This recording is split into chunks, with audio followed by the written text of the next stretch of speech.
Tervist!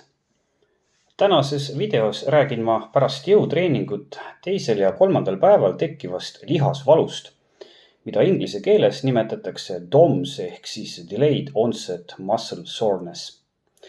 Enne kõike neil, kes alles jõutreeningutega alustavad, on treeningujärgse lihasvalu tekke tõenäosus väga suur.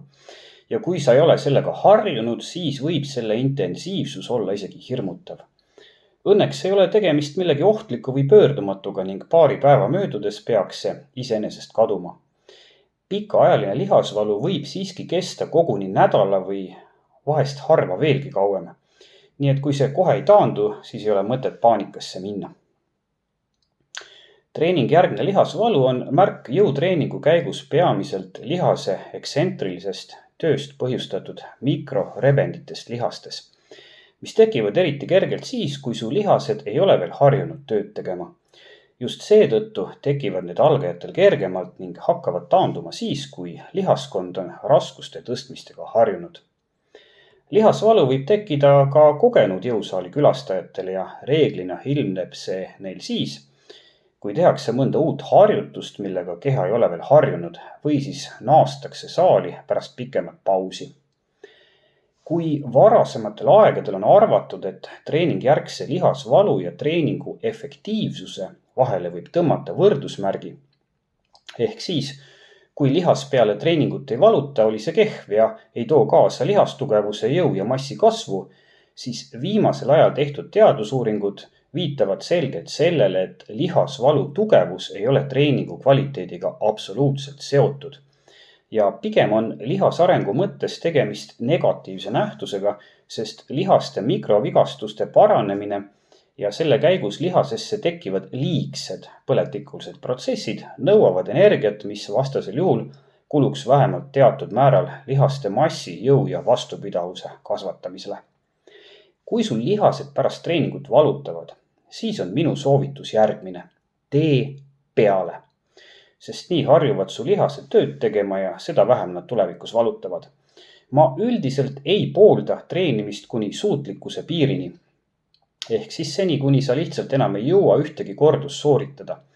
Ja eriti just algajatel soovitan ma kindlasti jätta igas seerias vähemalt 2-4 sooritust varusse. Ehk siis tee ühes seerias harjutust seni, kuni sa tunned, et jõuaksid veel sama hea tehnikaga teha paar kordust ja siis tee puhkepaus. Kui sa sellise loogikaga treeningut tees korralikult progresseerud, ehk siis lisad aeg-ajalt korduseid, seeriaid või raskust, siis saad sama või isegi parema tulemuse kui endal pilti eest ära tõstes. Ent lihasvalu on väiksem ja mis vähemalt sama tähtis, madalam on ka vigastusoht. Kui valu teatud piirkonna lihastes on tõesti nii tugev, et võtab pildi eest, seda juhtub väga harva, ent võib siiski juhtuda, siis on üheks lahenduseks see, et sa teed saalis harjutusi lihastele, mis ei ole valusad või on vähem valusad. Nii saad ikkagi treeningu tehtud. Isegi paljud treenerid arvavad veel tänapäevalgi, et lihasvaluga treenimine võib muuta lihasvalu tugevamaks või takistada treeningi eesmärkide saavutamist. Ent teadusuuringutes ei ole nendele väidetele tõestust leitud. Täpsemalt öeldes on leitud hoopis vastupidine seos nii lihasnäitajate arengu kui ka näiteks liikuvusulatuse arengu osas. Internetist võib leida hulganisti soovitusi, kuidas treeningujärgset lihasvalu kiiremini ravida ja valdav enamik neist soovitustest on täielik jama, mis tähendab, et neist meetoditest pole kas üldse abi või annavad need pigem vastupidise tulemuse. Üheks erandiks on treeningujärgne jäävann ehk siis lihtsalt külm dušš. See alandab teadusuuringute kohaselt lihasvalu ja hoiab kontrolli all lihases aset leidvaid põletikulisi protsesse.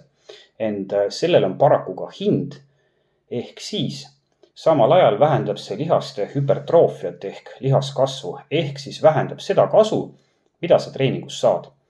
Selle mõju põhjused on üsna komplekssed ja keerukad, ent lõpuks taandub see kõik tõsiasjale, et põletik ei ole ilmtingimata halb asi.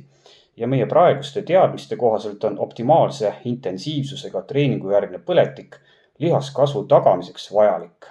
No pain, no gain, seega.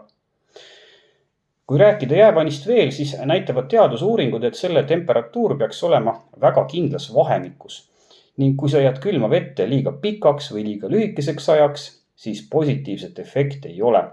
Samas see, kui pikk või lühike see optimaalne aeg on erinevate inimeste puhul tulenevalt nende vanusest, soost ja muudest eripäradest väga erinev. Minu arvates on see lihtsalt liiga palju määramatust ja jamamist. Lihtsam on peale teha, nagu ma juba soovitasin. Pikalt on arvatud, et treeningu järgset lihasvalu vähendab see, kui sa ennast pärast jõutreeningut venitad. Ent mitte üheski tõsiselt võetavas teadusuuringus ei ole selle kohta leitud tõendeid. Mis tähendab siis teisisõnu öeldes, et see väide on jama ja ei vasta tõele. Venitamisest räägin ma mõnes oma tulevases videos ka pikemalt, ent seda võin kohe öelda, et treeningu järgsel venitamisel ei ole mitte ühtegi teaduspõhist positiivset füüsilist mõju. Ehk siis tegemist on ses mõttes sisuliselt aja raiskamisega. On olemas teadusuuringuid, mis kinnitavad, et treeningu järgset lihasvalu võib vähendada see, kui sa jood umbes tund aega enne ja 24 tunni jooksul pärast treeningut kohvi. Ent kofeiini kogus, mis on teadustööde kohaselt mõjus, on üsna kõrge. 5–6 milligrammi iga su kehakaalu kilo kohta. Ehk siis keskmise inimese jaoks umbes 400 milligrammi ehk siis laias laastus 4 tassi kohvi. Kindlasti tuleb nii lihaste arengule kui lihasvalu vähenemisele kasuks see, kui sa tarvitad päevas piisavas koguses valku. Võib kasutada valgupulbrit või siis arvutada välja, kui palju leidub valku su igapäevases toidus. Päevased kogused, mis on antud kontekstis vajalikud, jäävad vahemikku 1,6 kuni 2,3 grammi valku iga sinu kehakaalu kilo kohta. Näiteks, kui sa kaalud 70 kilogrammi, siis peaksid tarbima päevas vähemalt 112 grammi valku, ent pigem võiks see kogus olla kusagil seal 140 grammi lähedal. Lisaks on teadusuuringutes leitud, et treeningu järgset lihasvalu vähendavad omega-3 rasvhapped. Kui me räägime valust, siis on oluline tähele panna, et kõik eelnev jutt kehtib vaid juhul, kui see, mis sul peale treeningut valutab, on tõepoolest lihas. Kui sa tunned pärast treeningut valu näiteks liigestes ja see valu ei ole järgmiseks päevaks kadunud, siis soovitan ma teha treeningutesse paus ning arutada valu põhjust üle personaaltreeneri ja vajadusel ka arstiga. Võimalik, et valu on põhjustanud liiga suured raskused või vale tehnika, mistõttu saab treener väikeseid muudatusi tehes asja parandada. Kui tundub, et tegemist on millegi tõsisemaga, siis lase arstil üle vaadata. Kui sa oled algaja, siis on lihasvalu tõttu treeningute vahele jätmine ohtlik, sest sul on tarvis luua oma kindel jõusaalis käimise rutiin. Ja kui sa loobud saali minemast iga tühise põhjuse pärast, siis oled tegelikult juba sisimas alla andnud. Seega, ära ole pussi, löö valutavale kannikale käega ja mine saali kükkima. Jõusaalis näeme!